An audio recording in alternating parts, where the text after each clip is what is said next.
I met Kendrick Lamar when he was a hype man. You know what I'm saying? Like Kendrick Lamar sitting me down on a tour bus with Tech N9ne. I went there to visit Tech and all them. I had been touring with them, probably 500-600 shows with those dudes. He's Jay Rock's hype man on the Tech N9ne tour. He sees the way everyone's talking to me, and he's asking me questions. Hey, OG, how did you guys do this back in the day?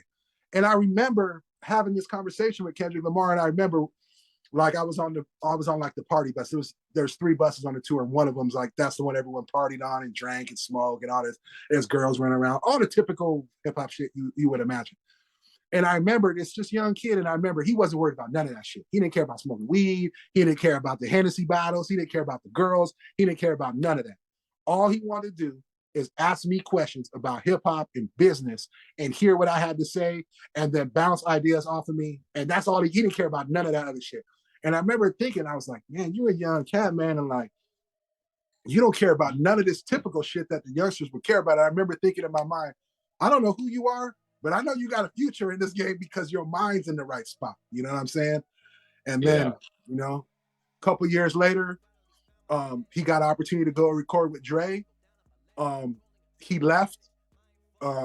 Jay Rock still continued to do a tour with Tech N9ne.